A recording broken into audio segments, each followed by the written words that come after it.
E aí, meus amigos, beleza? Sejam bem-vindos ao GP em Casa Plus, o seu canal com as melhores e mais completas notícias sobre o mundo da Fórmula 1. E no vídeo de hoje vamos falar sobre uma das polêmicas desse final de semana, que foi uma suposta asa traseira ilegal da McLaren, que se movimentava nas longas retas do circuito do Azerbaijão e acabou chamando a atenção e levantando suspeitas. Mas o que aconteceu? O carro da McLaren está ilegal? Bom, antes de te mostrar todos os detalhes, só confere aí se você já está inscrito e com as notificações ativadas. E se gostar de vídeos cheios de informação, mas sem enrolação como esse, deixe seu gostei para apoiar nosso trabalho.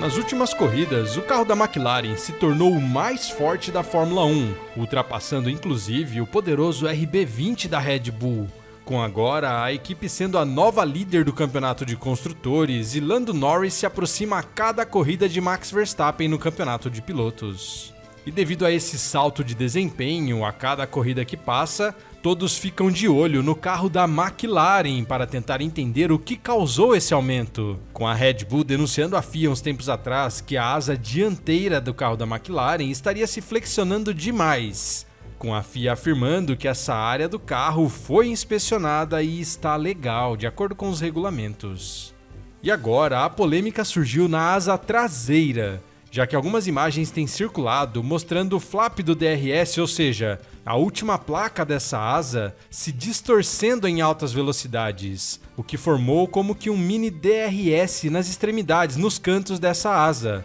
com esse detalhe ficando bem evidente no GP do Azerbaijão devido à longa reta principal.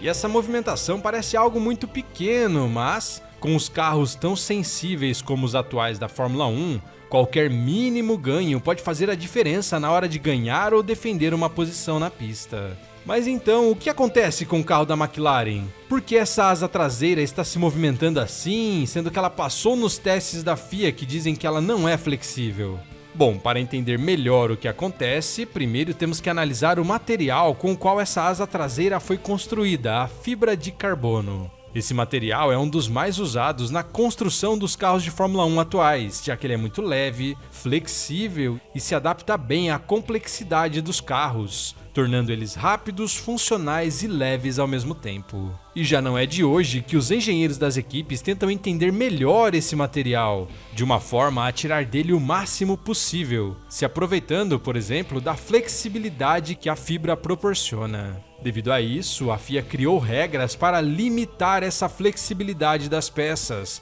principalmente no que se trata das asas dianteiras e traseiras, que passam por testes onde uma carga, ou seja, um peso, é aplicado a cada parte dessas asas, e elas só podem se flexionar até certo ponto, com todas as equipes sendo aprovadas nesse teste. Porém, como tem sido notado ultimamente, várias equipes entenderam que poderiam meio que burlar esse regulamento, já que a fibra de carbono consegue resistir a esse teste de carga da FIA sem se deformar tanto, mas se torna flexível quando uma carga aerodinâmica é aplicada, como a pressão do ar nas longas retas de um circuito, por exemplo. Sabendo disso, a McLaren trouxe várias atualizações para seu carro durante essa temporada, explorando essa característica da fibra de carbono, com a asa traseira introduzida no GP da Espanha sendo o grande ponto de virada no que se trata do desempenho desse carro, com daí pra frente a equipe se aproximando e até ultrapassando o desempenho da Red Bull. Até sobre essa asa, visualmente ela não mudou muito drasticamente, mas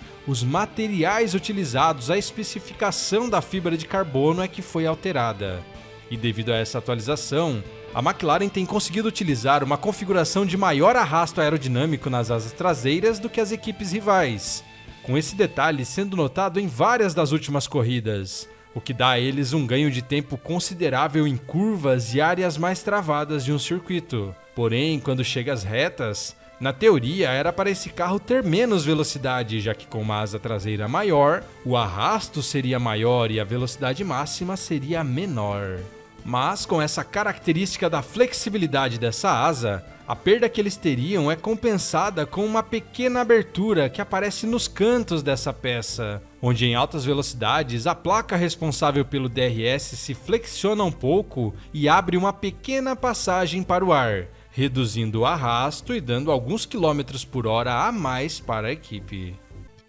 No GP do Azerbaijão, no último final de semana, ficou claro que o carro da McLaren era muito ágil no miolo do circuito, onde existem várias curvas fechadas. Mas nas retas, a velocidade era impressionante, com Piastri não tendo dificuldades para se aproximar de Leclerc em busca da liderança, e quando ele chegou, ultrapassou de forma bem tranquila o carro da Ferrari, que na teoria era para ser mais rápido devido às configurações que escolheram. Mas isso é legal de acordo com os regulamentos? Bom, pelo que a FIA tem dito ultimamente, sim, já que todas as peças são legais e essas brechas que as equipes encontraram, trazendo peças flexíveis, estão sendo analisadas e fiscalizadas, com nenhuma solução ou mudança do regulamento sendo feita ainda para essa temporada, deixando que as equipes encerrem o ano e façam o que quiserem nesse sentido. Tanto que essas asas dianteiras flexíveis, que foi o problema de uns meses atrás, não foi e não será resolvido por enquanto, com o máximo que a FIA achou justo fazer sendo adicionar novos testes e fiscalizar de uma forma mais pesada para tentar entender o que está acontecendo. Até vimos em algumas corridas os fiscais adicionando câmeras nessas asas dianteiras durante os treinos livres para captar imagens e assim conseguirem entender melhor essa situação e criar uma solução adequada. Mas para a próxima temporada é possível sim que algumas pequenas mudanças ocorram no regulamento, para a FIA tentar de alguma forma controlar essa flexibilidade e fechar essa brecha, já que mesmo não sendo ilegal, ela vai contra o espírito desses regulamentos atuais e pode abrir novas brechas para o futuro, que aos poucos pode fazer a FIA perder o controle do que as equipes estão fazendo. E para deixar as equipes rivais ainda mais atentas, em breve devemos ver mais atualizações chegando para esse carro da McLaren, com a equipe avisando que mais um salto de desempenho deve acontecer nas próximas corridas.